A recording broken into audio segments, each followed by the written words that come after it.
7 surprising signs that a loved one may be suffering from depression. Number 1, change in sleep patterns.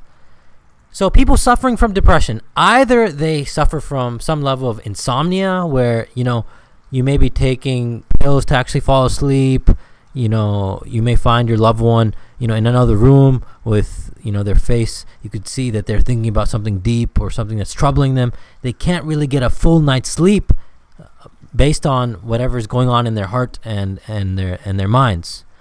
And so many people that suffer from depression actually have a level of, of a sleep disorder and don't really feel rested from a night's sleep. On the opposite end, other people, though, when they actually get depressed or suffer from depression, they actually start sleeping more. They're so tired of the reality around them and hate it so much or are just so depressed by it, they'd rather sleep and be in their world of dreams rather than actually, face and be excited and happy about the reality around them. So the common pattern here is a change in sleep patterns, whether that be oversleeping, 14-hour days, sleep days, or it be, undersleeping and not being able to get well rested. People interact differently in different ways. Number 2, changes in diet. A loss of appetite or sudden increase in appetite may indicate that your loved one is also suffering from depression. Usually, this is also tied to anxiety. Actually, people that have anxiety, some of them actually report that sometimes they lose their appetite so much that even the smell of food makes them sick. But after a while, your body wants that food again.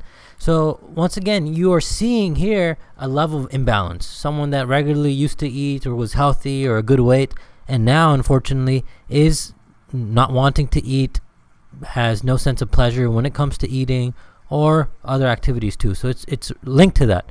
On the opposite end, once again, the imbalance can be on the extreme side too, right? So usually it's on the lack side, lack of sleep or lack of appetite.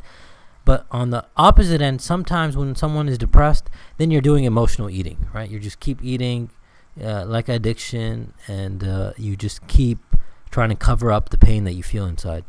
So depression here you're seeing is related to not only an imbalance of sleep, but also of eating, and is also related to anxiety. So usually people with anxiety and depression will have messed up eating patterns or schedules, or just lack of motivation. Like your body really, really, really just, doesn't want to eat and all that. So, if any of you have kids, you already know, if you're making the favorite meal and the kid still isn't hungry, then something's up, something's wrong.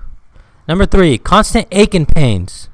A person suffering from depression, you may think that they're complaining and always whining about their health and everything else, but they may be actually going through aches and pains caused by their depression.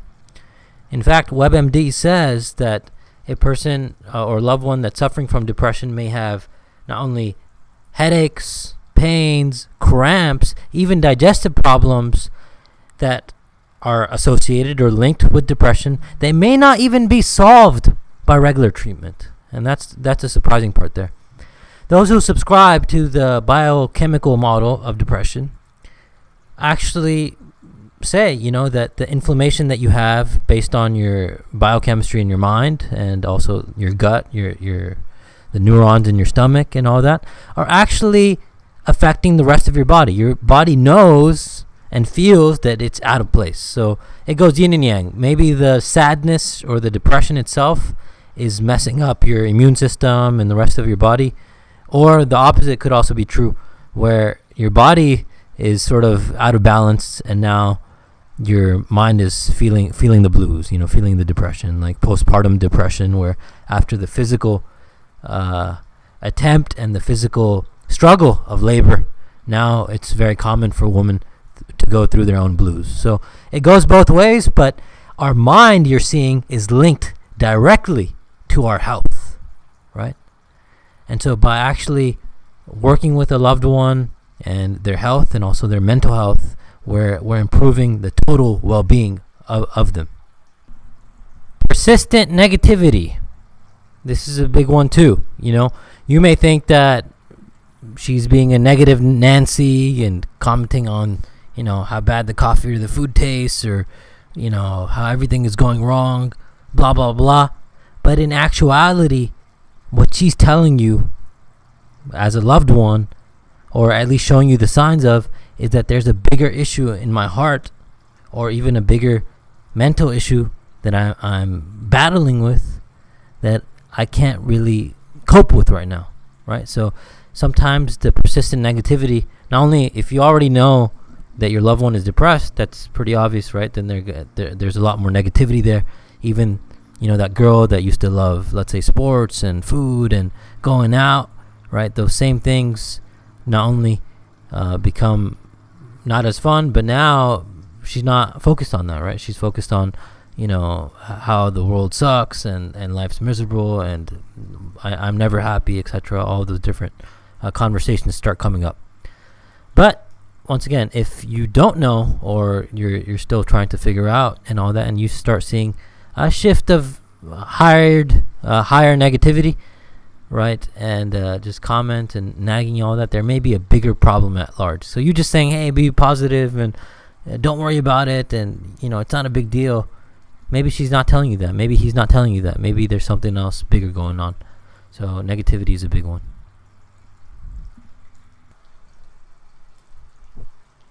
Number 5, withdrawal and a lack of interest. People that start suffering from depression, usually they may, like we said before, may have enjoyed, hiking, nature, going out, eating, friendship, social circles, all of that. But now that they're in this, state of blue, they lose interest in all that. They don't want to go out. They want to stay home. They, not only lose their appetite, it may even go to the point of, not even enjoying regular things, not even enjoying sex, not even enjoying past hobbies, pastimes and all that. So this is very common and unfortunate for those that are suffering. You have so much weighing on your mind and your heart that these other things become more and more bland and less interesting. In fact, many people that suffer from depression actually narrate and report that they actually feel like they're losing the ability to even enjoy anything. So even the sense of joy or the familiarity with that feeling, as the depression deepens, or as this state of being or state of feeling deepens, the familiarity with joy or with enjoying certain activities becomes more and more distant, unfortunately. So that's something to look at in general. So if your loved one is slowly weeding off or stepping out and all that, there may be something bigger going on again. All right, number 6. This isn't always the case, but an easy way to spot depression on a lot of people is if your loved one seems to have altogether given up on maintaining their appearance. In fact, the National Health Service of England lists neglected appearance and poor hygiene as sure signs of depression.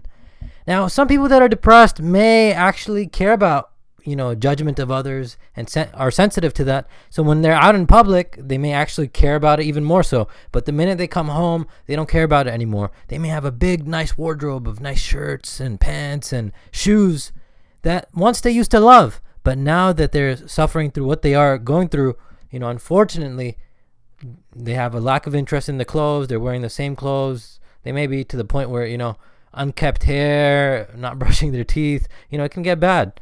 Because they have this cloud over them, and that's all they care about. The pain within them, or trying to get rid of the pain, etc.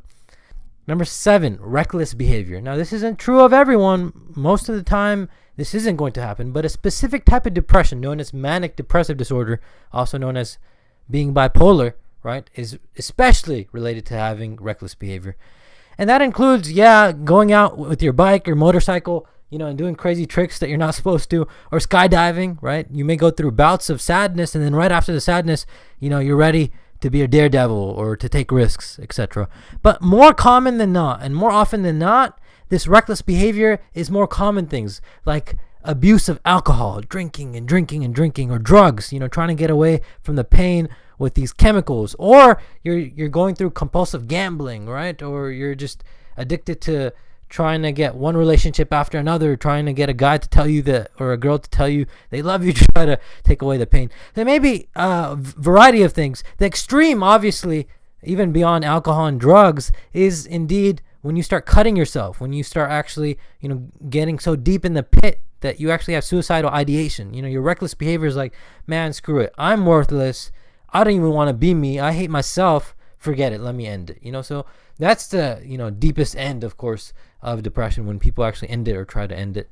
And this is why this video is there, and that's why we'll go to this next slide. What can we do? We're gonna have more videos on this, but the general advice, the base of it all, if your loved one, whether it be a kid, a wife, a friend, whoever it may be, is suffering through depression, is you got to show love, right? First, you realize, hey, what they're going through is probably deeper than what I thought, so you have some empathy, and you got to have some love, man. Show them that you're there. Slowly communicate with them. Open up. Let them open up to you. Be that shoulder that they need. And in the long term, that's the first step that allows for a lot of people to get through their challenges. I hope you enjoyed the video. Please subscribe and support this cause to get everyone who's struggling through this out of their bout and into their happiest selves ever.